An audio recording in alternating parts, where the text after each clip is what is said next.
And it's a beautiful day. I want to extend a particular welcome to all of the District 7 and 8 legislators who are here today.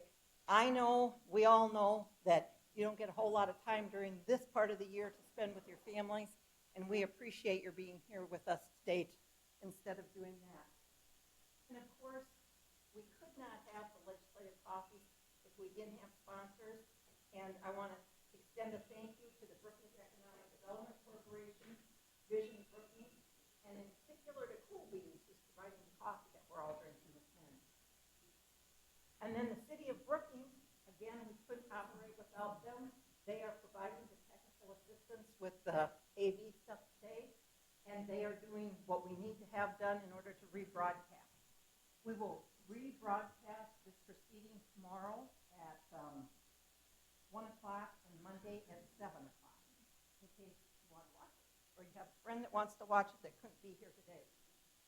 Our moderator today is Andy Folberg, who is president and CEO of the South Dakota State University Alumni Association, and assisting her in processing the questions is Larry Siegelman, who I think probably everybody here already knows.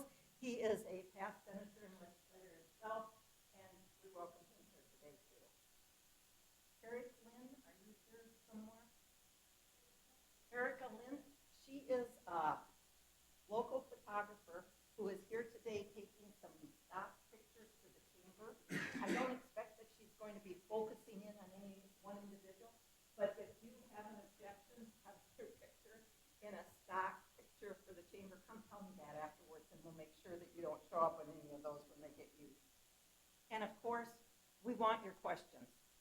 Everybody should have a slip. If you need slips, raise your hand. Somebody will bring you one. If you have a question written, raise your hand. Somebody will come get it and take it up to Larry so that we can get that taken care of. And with that, I'm going to turn it over to Andy. Well, good morning. Thank you very much, Leanne. Welcome, everyone. Thank you so much for coming. As she said, if you have questions, please get one of those slips of paper and write that down. For those of you who are not new here, if you don't write questions, you will find out what I'm interested this legislative session. We are going to start with introductions, but before we do that, thank you all for coming this morning, for serving in the legislature. It is not an easy task, nor is it is a very time-consuming task. So thank you very much. We appreciate your leadership. With that, we will get started. Senator Reed, let's start with you. Thank you, Andy, and thanks to the Chamber for putting this together, and thanks for the great turnout here. It's always good to see people are interested in what's going on out in here. Leader Crabtree here made a comment about how good this community turns out, and someone that participates in these and other communities, that makes me proud to be from Brookings. We really had a fast start. Oh, I guess Tim Reed, and I serve in the Senate, and my committees are both Health and Human Services and Education, and then I chair local government. We really got off to a fast start this year. I don't know if everybody up here realizes it, but we tied in bills between the Senate and the House, 192 each, which I don't know if that's ever happened before, that we've actually tied in the number of bills. So that's where we're at with bills. We're almost at 400 bills now, and a few more will trickle in over the next week. We really got going, as I said, pretty fast and furious. I think it's the first time that had a pretty meaty bill Friday of the first week, and that had to do with school safety. And it actually, it's too bad because school safety is obviously really important, but the bill was just problematic. And, to actually go through and vote down a bill that quick was kind of a surprise. Some other things we've been talking about quite a bit early on, compact bills. Those are with healthcare, and it gives the ability for nurses and occupational therapists and social workers to work kind of within different states easily. And so you can be licensed once to be able to work through all the states. Those have had some good discussions as people thought it was taking some of the rights away from the states, and we had to work through that. Rural EMS, there has been for several years issues with the EMS in the rural areas, and we're doing some bills to try to help with that. Another theme that's being talked about quite a bit is the prison funding, how we're going to do that money, how much we're going to bond versus how much cash that we should use. Also, I think a good one here for Brookings was Senate Bill 47, which we got through the Senate, and that increased funding for diversion programs. And I know we've done a lot of work here in Brookings County with diversion programs. Also, medical cannabis is something that we've been talking about quite a bit. I think there's been 9 different bills that we've looked at, And it's really, we're trying to strengthen the rules, but we don't necessarily want to limit the accessibility of it. You know, for example, there was a bill that said you needed to notify your primary care doctor if you were, when you were prescribed or got a card, I should say, for medical marijuana. A few other things that I'm focusing on: childcare. I've been working on childcare through the interim. Main bill there, Senate Bill 125, will fund a study to find out the cost of childcare. The issue there is right now, childcare is too expensive for parents, but yet not expensive enough to keep them in business, childcare in business. So we got to find out what does it really cost to fund childcare so we can figure out how best to fund it, really in a partnership with parents, maybe businesses, and the state itself also. And so that's some of the main things that I'm working on. I got a few other bills that I've been working on, but I'll go ahead and move it on to the next person. Thank you for being here. Thank you very much. Representative Mills, we'll go with you. Thank you. Well, good morning, everyone. It is good to be here. I don't know what they were thinking. They put me by the gavel, so that's a little bit dangerous. I represent District 8 along with these two gentlemen to my left. District 8 is rural Brookings County, does not include the city. Representative Mills, could you eat the Okay, microphone, closer to please? the microphone. Thank you. I feel like I'm eating the microphone. It's delicious. Go for it. If it's berry flavor, I would like it. So I serve District 8 along with these two gentlemen to my left. District 8 is rural Brookings County, does not include the city or Lake Campbell or Aurora, basically, but the rest of Brookings County. It also includes Kingsbury County, all of Lake County, and most of Minor County. So that's the district that I serve. I'm in my fourth term in the legislature, in the House, and so that means I'm termed out. So I will not be up on the ballot this coming November, but it's been a privilege to serve, and currently I've served in a variety of capacities during my time in the legislature. Currently I'm on the Appropriations Committee. I'm in my fourth year on that committee, and I feel like I'm starting to get an understanding of state finances. I think if you really have a state finance question, you probably need to talk to former Senator Tiedemann, because he understands it's deeper than most probably ever will. I think you can be the first to know. Last week I wrote in my article about the legislation that I was prime sponsor of regarding the PILT Act, which is federal legislation. And I won't go into the length of explaining that, but I can report today that it did make its way through the Senate this week. And so it has gone completely through the legislature, and now it will be going to our federal delegation, asking them to amend that PILT Act. And what it does is it lets if they did it, the federal lands that are owned by the U.S. Fish and Wildlife Service, basically these are waterfowl production areas, that kind of thing. They have a lot of those lands in eastern South Dakota. And this act would, if they amended it, it would allow the federal government to send us some money in lieu of taxes so that our county governments could receive some dollars for that. So I was pleased it made it through the Senate, and it's on its way to Washington, D.C., or it will be soon. So that's enough for an introduction. Thank you. Thank you very much. Senator Crabtree. All right, well, thank you. There we go. I got it. We got some. Yeah, now we got her good. Okay. Well, thank you all. Casey Crabtree, Madison's home for me. I grew up in Arlington, and my wife's from Lake Preston, so the roots in District 8 run pretty deep. And later, or actually right now, I'm getting a text from my youngest is playing basketball in D. Smith. So if you see me run out right after this, it's because I'm late for a basketball tournament. But a couple of things. Again, thank you. Great turnout. It's always fun to come up here and share a little bit about the work that we have going on in Pierre. You know, the Senate Republicans overall are very focused on two issues, and that is safer communities and economic strength. And through 3 weeks, I think we've made more progress than many past legislative sessions did in the entire time. And that's both houses working together really well and staying focused on achieving things and being productive just like you are each and every day.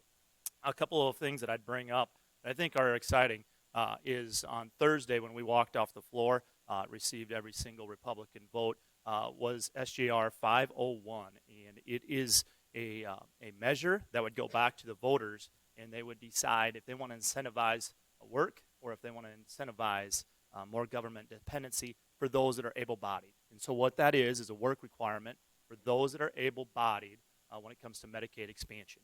Now, we know that the voters overwhelmingly passed Medicaid expansion. We have dutifully and thoroughly implemented that. And now we're going back to the voters to ask them if they want to have work be a part of that, just like we do pretty much every other government dependency program we have in Pierre. So that moved through the Senate at a fast rate and now arrives over at my colleagues in the House. It'll arrive on their floor on Monday. Another thing that is very important to our districts and the state of South Dakota as a whole is value-added agriculture. And so the first of what I expect many discussions on this subject move through the Senate this week, and that is on E15 and incentivizing E15 with existing dollars we already have, so no new fees, no new costs there, but allowing E15 rebates or incentives for our retail folks. And so that creates a win-win solution. That means more ethanol produced in South Dakota. It keeps our homegrown fuels here.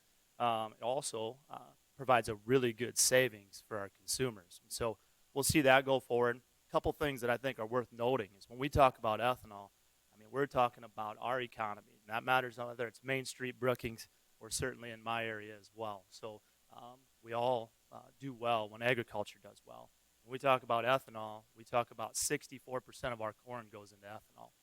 So if we don't find a good home for that, a good market for that, our economy as a whole is in trouble. The other thing is that's 11,000 farms that depend on that, and that is 30,000 jobs. So I think that when we talk about economic strength, that's one of many that we'll see move through the Senate side to continue to bolster that. With that, I stand by for questions. Thank you very much. Representative Herman.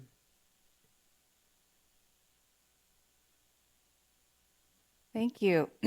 Thank you also to the Chamber and Cool Beans. Coffee is the way to my heart, and I am just so grateful that was provided today. I want to take just a brief second out of my introduction, a little bit maybe abnormal, but there's somebody here today that I want to just give you a little bit of an introduction to. He is a World War II vet. In the very near future, he will be turning 99. He has just recently moved to Brookings. He's sitting right here in front. Give a little wave. You don't have to stand up, but this is my grandfather, Maynard Vordergren.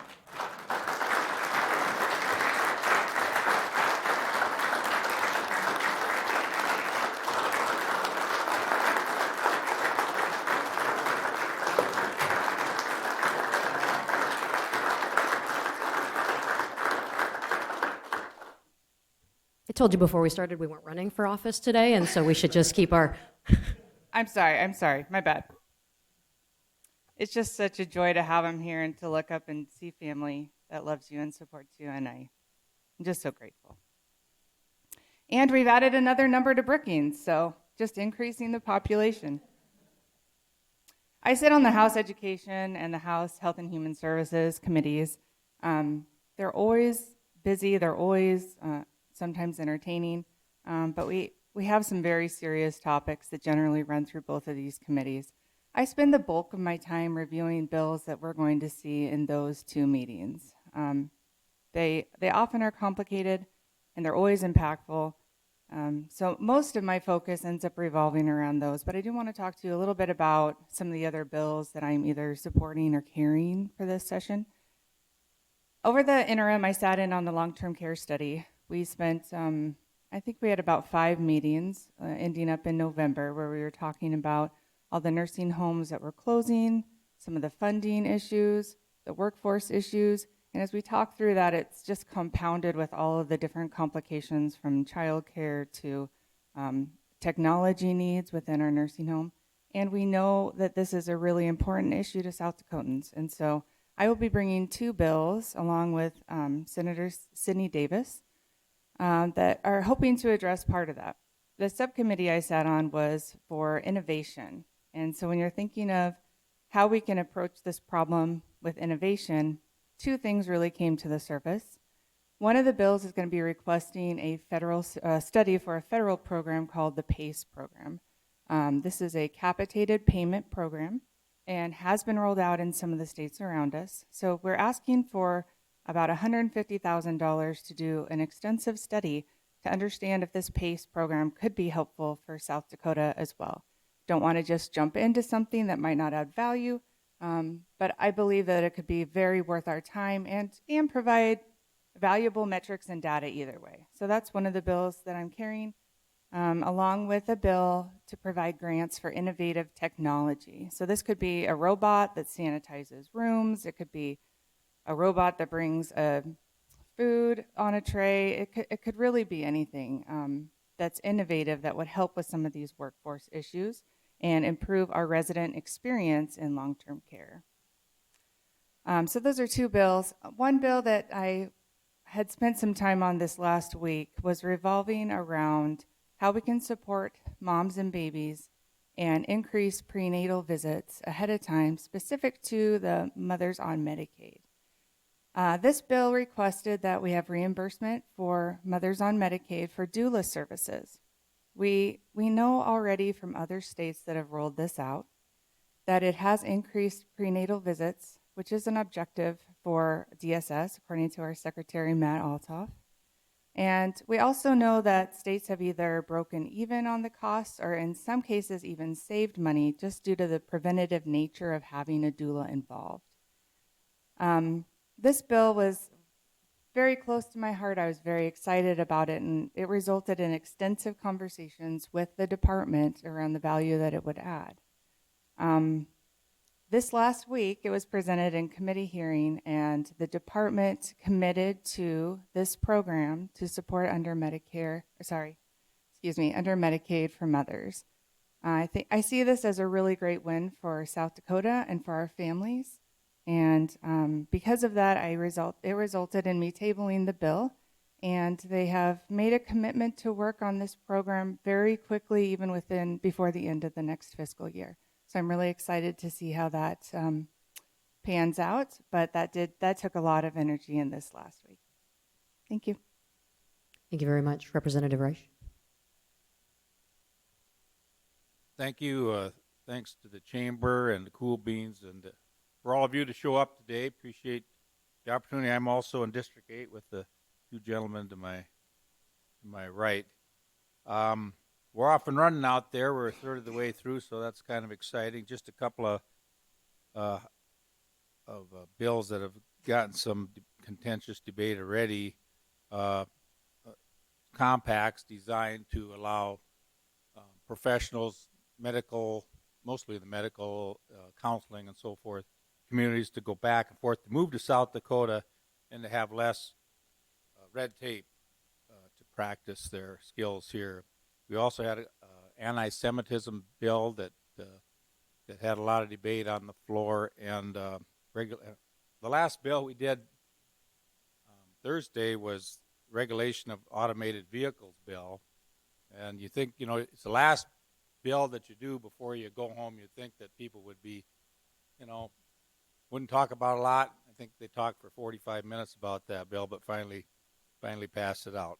I'm a member of the House Ed Committee with Roger and Melissa both, and it's always exciting. We've killed a number of bills there already this year. The first one was the ACT, requiring high school juniors to take the ACT, and the Department of Education said, hey, we're planning on doing that anyway, and so that bill got tabled. And that's a good idea. If we can come together and not have to pass all these bills, talked about 400 bills that are already in play. And the senators, they've got half as many members. They've submitted the same number of bills, and I don't know what that says. I think they're trying to do too much over there. But I'm kind of a less is more. I think we got enough laws on the books if we can limit ourselves. But we've got two great senators here. I'm just kind of having a little fun. House Judiciary is a committee that I'm proud to serve on. I see we got both the sheriff and the state's attorney here, Brookings County, so appreciate them taking the time to attend. And I chair the House Military and Veterans Affairs Committee, so thank you, sir, for your service. We've had one or 2 meetings so far. We passed out 4 bills last week at our second meeting. The first one, and I'll talk just a little bit about, both John and I were on an interim county funding study. There's a bunch of counties that are really struggling with finances and balancing the books. And that particular study that we did over the summer resulted in, I think there were 22 ideas for bills that were presented. We voted on, I think, 12 or 11 or 12 that we thought we would try to push forward. And one of the areas was in the areas of a county veteran service officer. And every county's got a veteran service officer. Some counties share, and there are also tribal veterans service officers. One of my little part-time jobs is I'm the part-time veteran service officer for a minor county, so I have some knowledge in this area. One of the ideas that came out of that county study, and I abstained from voting on it, was that the state pay for reimburse the counties for all the expenses associated with a veteran service officer. Now, there's a lot of ways to do that, and there's a couple of bills in play already this year. The bill that the Department of Veterans Affairs brought forward would really just do very little. It would open the opportunity for the state to help a county by entering into a contract with the county or counties, but there really wasn't a reimbursement aspect on that. The other bill that's coming on the Senate side is a real big revolution, and I don't think the county veteran service officers are necessarily in favor of it, at least the emails that I've seen. But that would have all the veteran service officers become state employees. Let me take that back. The state would pay for the entire veteran service officer program. The county would still hire them, and there are other strings attached as far as how many each county should get based on the number of veterans that are in the counties. And so it's not a bad bill, I don't think. I'm a little surprised by the pushback that I'm seeing from the veteran service officers. I think some of them think it would kind of lean into the county's current systems. Quite honestly, I don't have concerns that way about the bill. I just don't, there's not any money in the budget for it. So it's an individual legislator's bill, and there's not a number in the budget on how much it would cost. So I think that there's some work to be done on that. But appreciate you showing up here. I look forward to your questions. Thank you very much. Representative DeGroot, they didn't leave you anything to talk about. Good morning, everybody. It's great to see all of you here today. I'm Roger DeGroot, House Representative from District 7. That includes Brookings, Aurora, and a couple of townships around. And I'm in my first term, and I believe what the good representative just said, less is more. And so I'm going to try to keep my comments to less instead of more. We're supposed to have used up 10 minutes. By the time it got to me, we've used up over 22. So I'm going to try to do this real quick so you guys folks can have some opportunity to ask us some questions about some bills that are interesting to you. I sit on the House Ed Committee with a good general and a good representative here. It's going to be extremely busy. We have some really, really, really impactful bills coming up. We've dealt with a couple already. I also sit on House Taxation. I sit on a summer review committee called Rules Review, and that is really an important committee to be on because every bill that is passed during the session has to come through our committee, and they promulgate rules, and then we have to approve them. And the last one I sit on is a summer study too, a medical marijuana, and that was very interesting. We only had 2 meetings, and that's not near enough, but we had 2 meetings. And out of that came a couple of bills, and there's 2 Senate bills that I will be sponsoring on the House side. Last year, I think I was involved in a couple bills. This year, I'm involved in 6 or 7. So with experience, you do learn and then expand what you know. When I left the house this morning, I told my wife, I said, you know, it's surprising how much more I know this year than last year. But I only know about 2% of what Larry Tiedemann knows. With that, I'll stand by for questions. He called you all out for the filibuster we had going on. So we've got a number of topics that have come in, so thank you all very much. We will get through as many of them as possible. To that end, if this is not a bill that you have yet knowledge about because we're early in the session, or if it doesn't pertain to you, please feel free to let me know that. I'm not certain which committees you all are on, so I don't want to have you feel like you have to waste time. And so that's a mention to you all too, that some of them may just not have exposure to the bill yet because we're so early in the session. But Senator Crabtree, we're going to start with something that you mentioned, SJR 501, the Medicaid expansion. And so probably just a little bit of information, but then probably a question for all of you where you stand on that piece of legislation. Well, there's two, yes. So able to work is the question, and then just how many people would be impacted is also part of the question, but I think it's more just where do you stand? Yeah. Well, yesterday that came off the floor with a unanimous vote by the Republicans in support of that, and the 4 Democrats voting against that. What I would say overall, as we look at that, is again, we as a whole have dutifully implemented Medicaid expansion. We're going back to the voters the way we have to on this to ask them if they want to incentivize able-bodied people to work if they can. And when you look at what Medicaid expansion is right now, I think the total number of enrollees we have is somewhere around 18,000, and that continues to climb. 2/3 of those folks are already covered under a work requirement because they are eligible and are utilizing SNAP, which has a work requirement.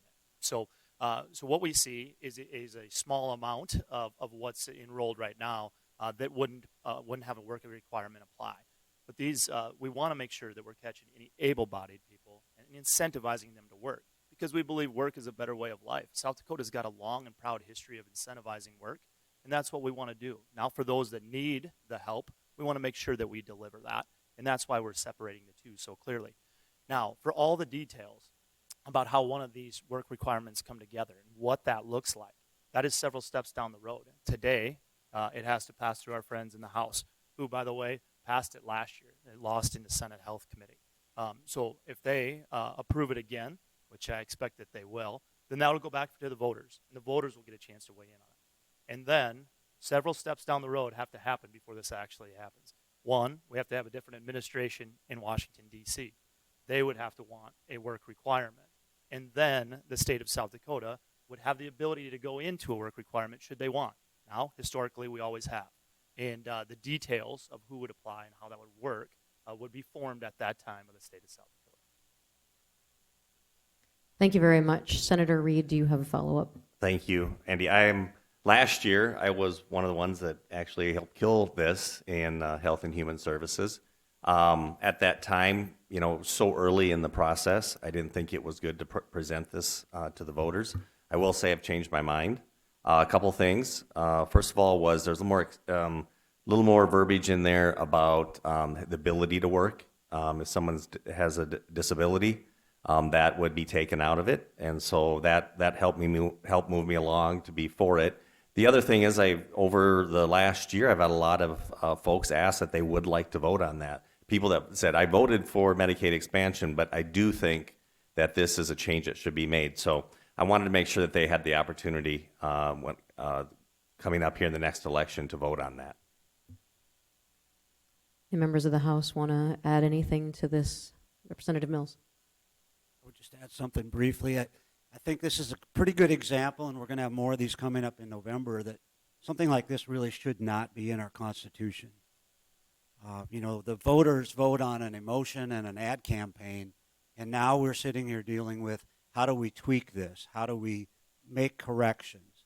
And it forces us to go back to the voters to make these kind of corrections. So as you're thinking about future things that we'll be voting on, I really hope you'll work with me and try to protect our Constitution. Leave it as simple as it can be. Let these kind of things be in law. There's a process to do that, the initiated measure. And that just, our hands are tied as legislators, even when we know there are things that should be improved. So please give that thought as you go forward. I do think it will be good to send this back to the voters and see if we can't add in the work requirement, because I do believe that able-bodied people should be working. Thank you. Anyone? Very good. Next topic has to do with the governor's budget. We're very early in the budget process, but Representative Mills, we will start with you just because you have probably the most exposure to the budget at this point. And the question is about the proposed 4% increase for K-12 state employees and Medicaid. Kind of what is the current status? Where do we think that all plays out? And do you support that? Thank you for the question. The 4%, as probably everybody knows, starts because that's what the governor proposed. You know, in early December, by our Constitution, the governor has to propose a budget. The budget actually belongs to the legislature, but the governor puts the framework together and makes that first proposal, and she's the one that suggested the 4%. We're really early in the conversation about where we will land with that. The numbers are still coming in. I think in general, there's likely support for that. Personally, I'm supportive of that idea. I think we need to stay competitive for those folks that work in government and our teachers. So in general, I'm in favor of that. But I don't know where it will shake out as the numbers come forward and as the budget process comes together. Representative DeGroot?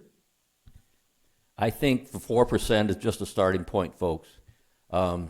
There is a bill out there, 1048, that you hear a lot about, and that's trying to take all the money since 2017 or 18 and pump it into teacher salaries, and it's a really complicated bill. I'm not going to go into it very far.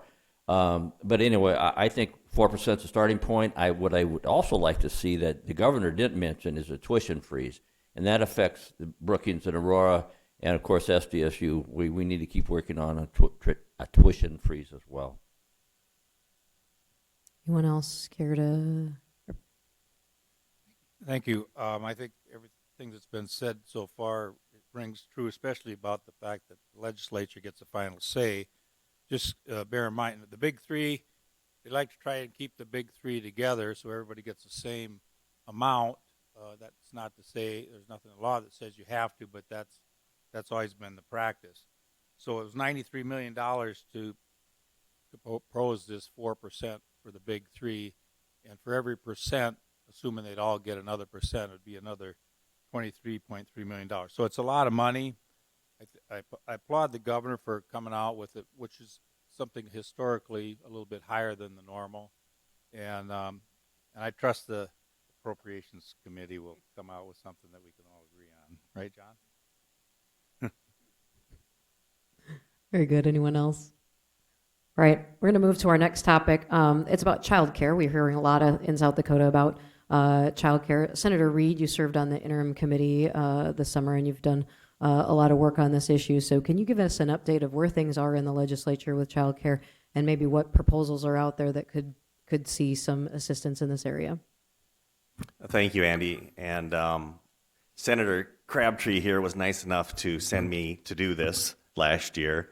It was actually an ad hoc task force. It wasn't necessarily a state-generated task force, which worked out pretty well because we put together a smaller group that included the child care experts. It included economic development because they have a big interest in this, and then also the state chamber, basically the businesses in the state. And so we put together a small task force. What came out of that was that we needed to understand, I talked about this a little bit earlier as a bill that I'm carrying, we need to understand what it really costs. Because today, we got child care facilities that are closing. I think everybody's seen that. In Sioux Falls, they had one of the major child care companies actually close. I think over time, though, there's been some private funds, some donations come in to help maybe keep some of them open. But they're closing. And at the same time, right now, it costs for each child, if you have an average income, it costs 10% of your income for one child. And as you know, folks that are early in their careers are the ones that are actually having children from 0 to 5 that there's this big expense for. So until we find out how much it really costs, and by really cost means we're going to have to pay those providers more because they have high turnover. And the reason they have high turnover is they're paying less than a lot of the fast food jobs. They're getting paid less than that. And so until we recognize what it's going to cost, we're not going to be able to get anywhere. We're just going to continue to go backwards. If you want to expand, we need more capacity in childcare. And if you take your profit and loss statement to the bank and all you can show is loss, you think the bank's going to loan you any money to expand? And so we have to get this figured out. And I think that's the first step. A couple other things that we're working on, and I should say out of that is also when you figure out what it costs, then you put that into the state subsidy. Today, state subsidy, and that's for anybody that's lower than 207% of the federal poverty level, you have the ability to to access these funds. Well, that's paid on a market basis. So the Department of Social Services goes out and says, okay, let's see what everybody's charging, and then we'll figure that out, and that's actually what we'll pay in subsidy. Well, what they're charging isn't enough to stay afloat.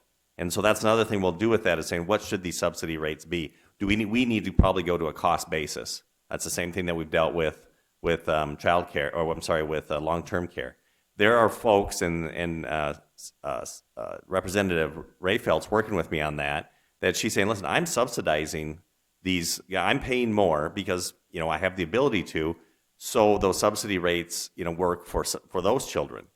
And so that's the kind of things that we need to work through. Also, we only have 5% of those eligible that actually access that money.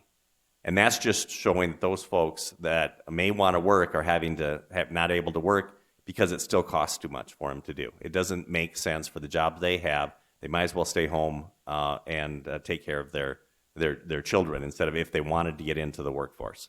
So those are the kind of things that we're working on with childcare. Anyone else care to comment on the work ongoing? Representative Herman. Senator Reed covered it beautifully.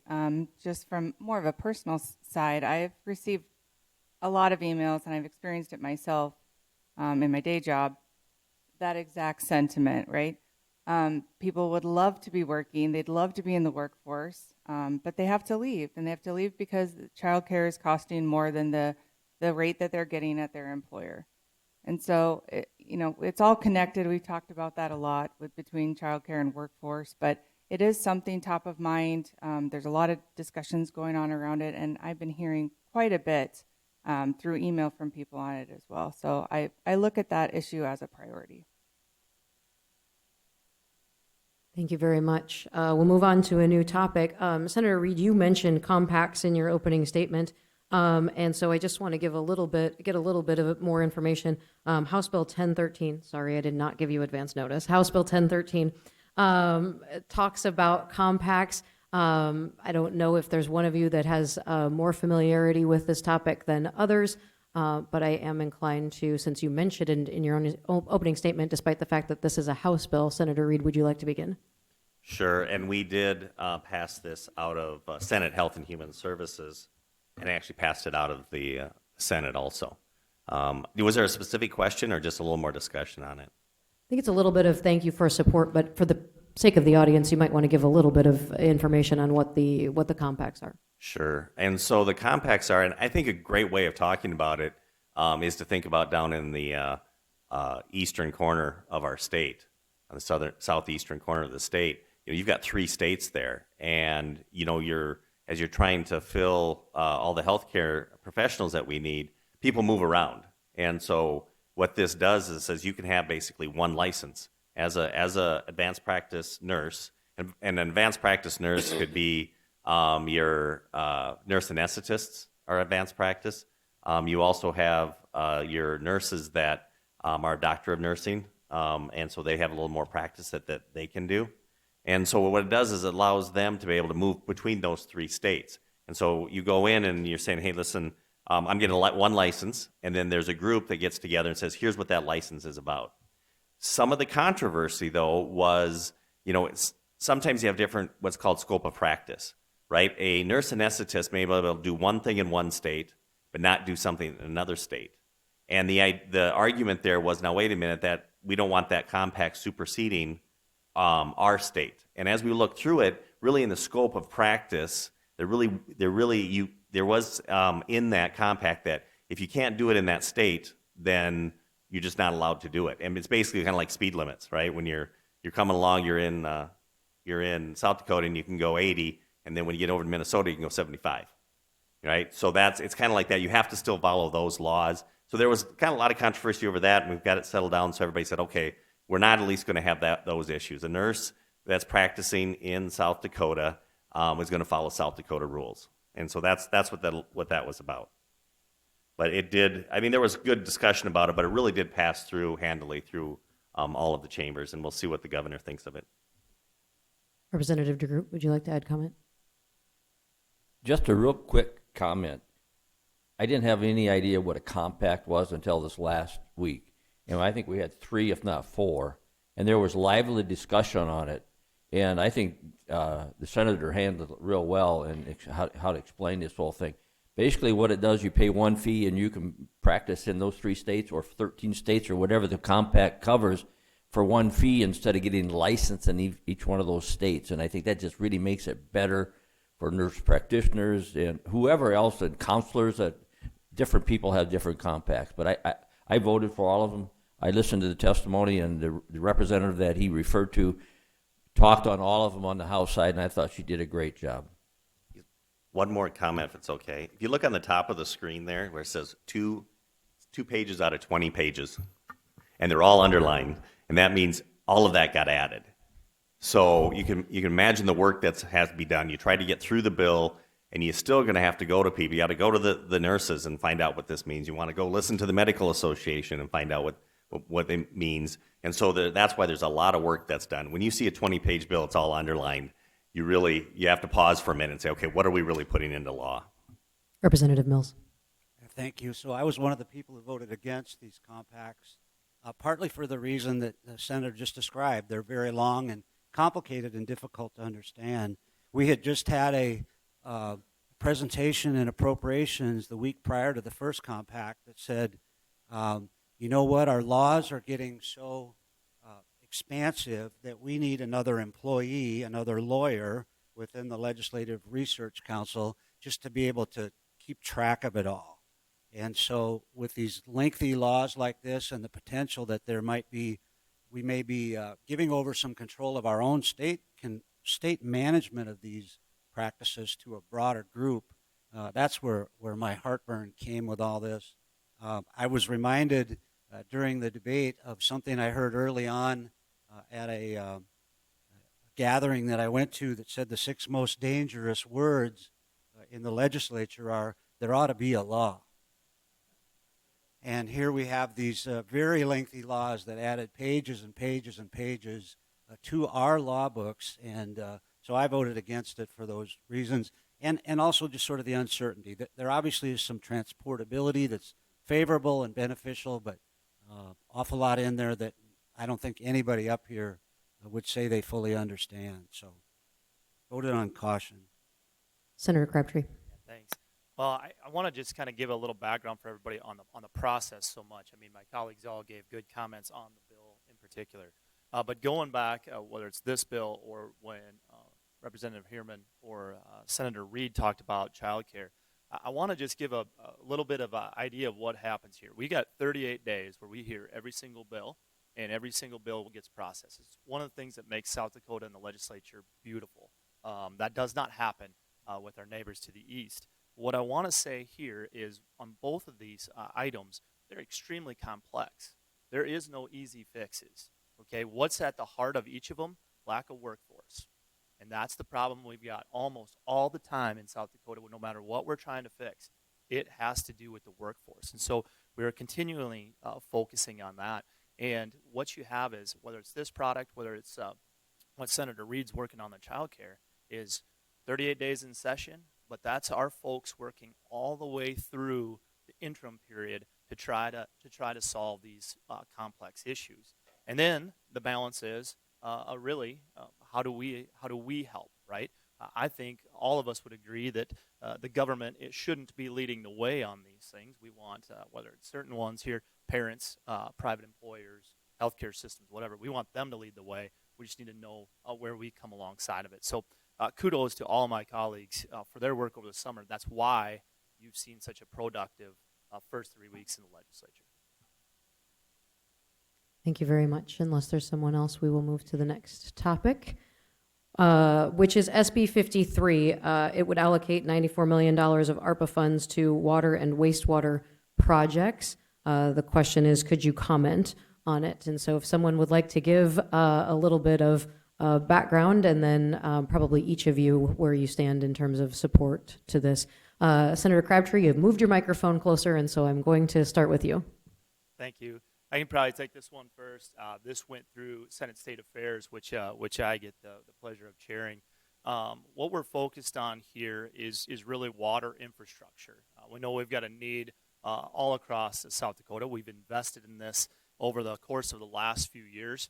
We still know that that there'll be a gap after this. What do we know? We know when we invest in infrastructure, we put one-time funds into that. That means we don't have an ongoing tax burden on our citizens. What we do know is we get an ongoing return for years and years to come. And so I got a question, or I assume it's the guy in the blue vest up there that asked this. Who does a great job and really advocates well. I want to just point, I talk a lot about process, guys, because that's kind of my job as the majority leader is the agenda as a whole. And what we look at here is in South Dakota, we've got problems when it comes to water and having water feed everybody from the southeast corner here, where we're kind of at, the northeast quarter with like Winds and Webb would be the organizations there. West River has a huge need going forward. And so in South Dakota, we have issues with that. The best we can do is kind of tee the golf ball up on the tee for these things, which is be smart with our investments, make sure that we've got the studies to go forward. But a lot of the things that we are talking about out there, when you think of Lewis and Clark, that's not us. That's John Thune, Mike Rounds, Dustin Johnson. But these areas here are where we can make a difference locally, and that steamed through Senate State Affairs with no opposition. It goes on now to our joint appropriations, and where it'll sit for a while until we're able to go through all of our budget priorities, and so we'll sort it out at that point. Thank you. Does someone care to go next, or we don't have anything else to say? Nothing to add. Okay, we'll move quite through. We are sorting through these over here. Next issue you're really going to be more excited about, CO2 pipeline. A number of bills on the CO2 pipeline. There's some unintended consequences, obviously, and such as insurance. What are the protection for landowners? Why don't we talk just a little bit about the pipeline? No one seems to be moving their microphone closer to them. Look at you. Thank you so much for coming today, Senator Crabtree. I hate to hog the microphone, but I'm glad to talk about this subject. This is something that my House colleague, Representative Mortensen, and I have been working on diligently for the entire interim period. All right. Can you guys hear now? Is that better? Okay. Representative Mortensen and I have been working on this, who's the House leader, throughout the interim session. And we have been working with a wide range of stakeholders, starting with landowners, and then ag groups that are affected, producers, and then a wide range of legislators. And so what we've got going on overall, in this, think about this, guys, this is over a course of several states. So it's a big project that's happening. And what we're trying to do is establish balance and certainty. And that is certainty for our landowners and protections for our landowners. Starts with that. It's also some certainty for when we do infrastructure. In this case, it happens to be a pipeline.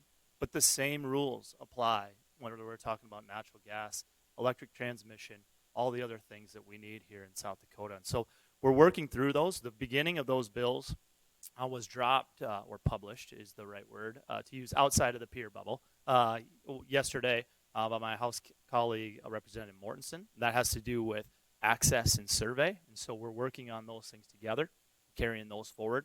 And there will be further bills that probably start on our side that has to do more with the safety aspect.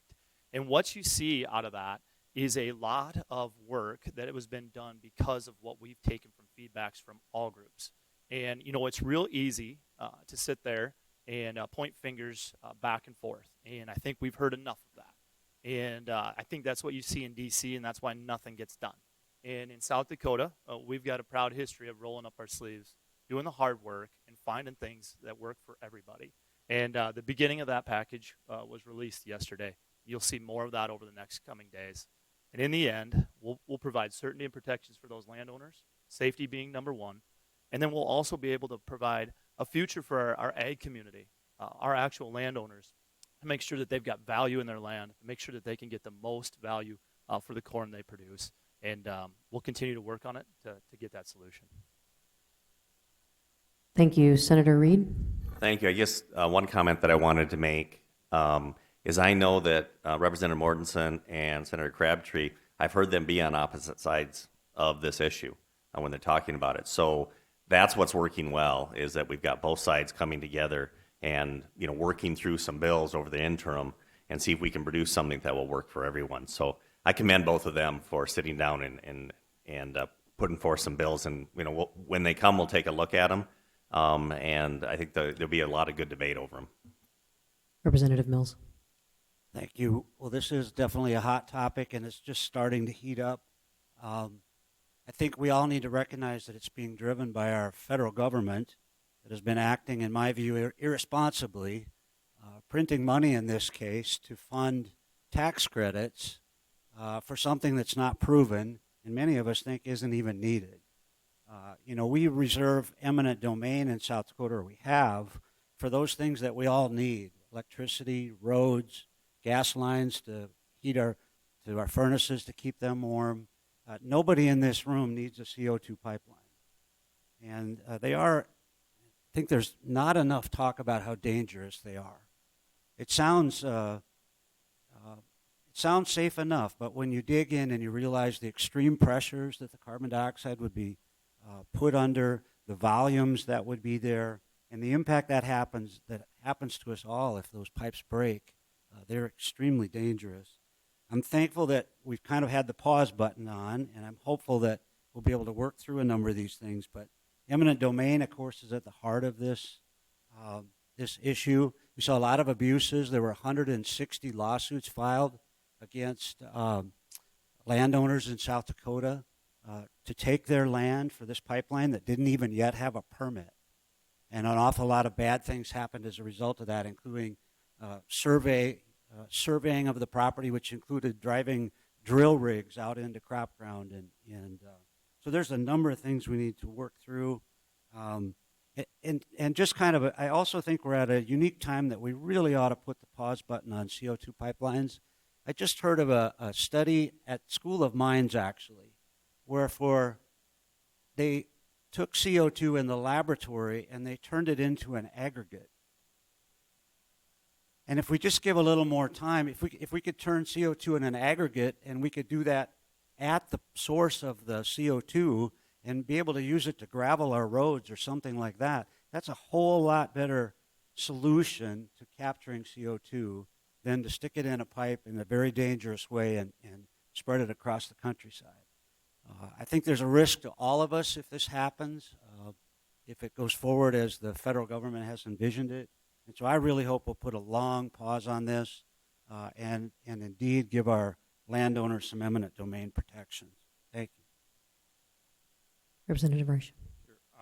Real quickly, I like what I see going on out there, and people seem to be coming together. It seems like we were polar opposites a year ago, and I think folks are trying to find a middle ground on this. And I agree with John that in some respects that the approach the government has taken on this is driving a lot of this. I don't necessarily agree with the idea that we've got to capture all this. But going beyond that, I think we need to accept the fact that the environment is driving a lot of this, and some of this got started or was continued even during the Republican administration. And so the likelihood of just turning that on a dime is probably unrealistic. The other things that go through my mind is, like, just west here in Lake Preston, there's $1 billion project that they want to build there that I think would be good for lots of things, jobs and tax revenue and so forth. That's just not going to happen if we can't get our way figured out about this. And the final thing I would say is we need to be respectful of landowners. I'm probably one of, I don't know how many other people in this room own land and owned it at the time that a pipeline went across it. But I did have one of my quarters of land when one of the Keystone pipelines came across. I was treated respectfully. We were satisfied with what they offered us. Other people didn't feel the same way. I think that it's imperative that we treat the landowners with respect. I think 93.7% of the folks on the Summit pipeline right now in our district have already come to agreement with that particular firm, and that doesn't mean that the last few percent necessarily hold more weight, but we do need to treat the landowners with respect, and hopefully we can do that, try to do a better job of that. Senator Crabtree, we're getting real close. All right, I'll just provide some closing comments. Obviously, there's some differences of opinion, but we'll continue to work towards a solution with respectful dialogue. A couple of things I'd point out, and I think Representative Reich really pointed out in our district the number of folks that signed up for it. We've also got ethanol that's telling us this is the future. This is where we have to go to remain competitive. I was at a landowner meeting in Kingsbury County, and where it was pointed out that this is about $1.80 difference in bushel for them, per bushel of corn. That means a whole hell of a lot from where I came from. And I can tell you those people got pretty fired up about the fact that maybe one or two people along the line could stop this. And so that's the debate we have. And, you know, when we go about the safety piece, I'm glad my friend John brought that up. That's something that's in my bill that we've taken a lot of time to make sure that we address appropriately. And then we've got to take into account that this is new here, but it's not new in our country. There is 5,400 miles of CO2 pipelines in the United States that crosses about 126 counties. And to date, they have been extremely safe is how those have moved. And the other option here is they can go through that pipeline or they can truck that. And we do know, I think all conservatives know, that moving through a pipeline is a heck of a lot more safer than trucking these things somewhere else. Much to my surprise, we did not solve the problem today. We are at the end here, and so we need to go quickly through closing statements. Representative DeGroot, I'm going to start with you, and I'm going to let you have the longest one, and then everybody else will get 20 seconds. Like I said, less is more. Again, things I'm going to be working on for the remainder of the session is try to get a tuition freeze in place, increase teacher salaries, and what we will have to do that, we'll have to redo House Bill 1048, and I've been put on a small committee that's working with the administration, the educational lobbyists, the teachers, and leadership on the House side to try to find a compromise to that, because it's a really complicated bill, and it punishes 2/3 of the school districts in South Dakota, so I don't think it has a chance of passing. That's an editorial. Again, there's a program out there called South Dakota Teacher Apprenticeship Program. That's a great program. It is educating 88 potential teachers right now. We don't have the money in the budget to continue that. I'm going to try to get $800,000 in the budget to continue that, because we all know and we all talk, everybody up here talks about teacher shortage.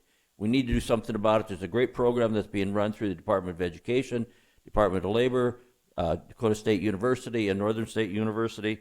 And last but not least, and we talk a lot about mental health last year, and we're not talking about it this year. And I think one of the reasons we're not talking a lot about it because there are not a lot of mental health workers out there to hire. But we can't lose sight on what happened in COVID and what happened to our communities and what's happening with our young people out there. We need to continue to work on mental health. Thank you. Senator Reed. Thank you for being here. Really appreciate when you're emailing us that you put you're from District 7 and tell us your personal views, form letters. You know, we just kind of breeze through them. You're probably going to, most legislators, you're going to get a response back that we read all emails, you know, which I think most of us do. I'm sure everybody up here really looks through their emails and such. But we can only really respond a lot of times back to our constituents just because of the volume. Even then, it can get tough. So just please put you from District 7 and tell us why you think this is versus the form letters. And thank you again for being here. Representative Herman. I copy that, but also if you're coming up to Pier, send us a text or email and let us know you're coming. Would love to visit with you while you're out there. I would love every opportunity to talk to anyone from District 7 about anything that you're concerned about while you're out there, but please do email. I currently, I think my frequent flyer for emails is a woman from Sweden looking for a pen pal. So please send me your thoughts on bills. I'd love to talk to you about them. Can't wait to hear more after. Representative Mills. Good morning. Thank you again for coming. It's great to be here. And while you may see some disagreement up here on the podium, I would agree with my senator friend to the left that there is dialogue, there is a process. We're respectful and peer. I'm grateful for all of that. And we do really encourage you to engage, because as the session moves forward, it's going to get hotter. And we need the input from each of you to get a sense for what does the public, how do you really feel about this? We shouldn't be working in a vacuum. So please do engage. Email works, as the folks have said. Just make sure you let us know where you're from, so we're not talking to Melissa's pen pal. But thanks again. Senator Crabtree. Well, thank you all. Appreciate your time today. And I would just echo those comments. Please reach out to us. I say it over and over again. The best ideas do not come from peer. They come from you. And so please bring your solutions to our toughest problems. And we are listening. My cell phone is all over the web, and so is our emails. So please reach out. We do want to hear from you. It does make a difference. And thank you for this morning. Representative Frisch. Thanks. My good senator here talks about the best ideas come from constituents. Last year I brought 6 bills, and one of them was a constituent bill. This year I've cut it in half. I've brought 3 bills, and all 3 of them were constituent bills. And so it's too late to bring new bills right now, because we've the deadlines are there. But appreciate you showing up. You know, there was an adjutant general I used to work for that said, organizations are run by the people that show up, and so government is run by the people who show up. Thanks for showing up, and thanks for the questions. Thank you all again very much for your time this morning. Thank you all for coming. Thanks to our sponsors. Just a reminder on that rebroadcast tomorrow at 1, Monday at 7. Some of these folks will have an opportunity to stick around for a little bit. If you have questions, feel free to wrangle them afterward. We do need to be out of the room at 11 o'clock. For those of you who live in Brookings, just a reminder, we have an election on Tuesday that has nothing to do with this, but I do encourage you to vote. Thank you all so much for coming, and have a great day.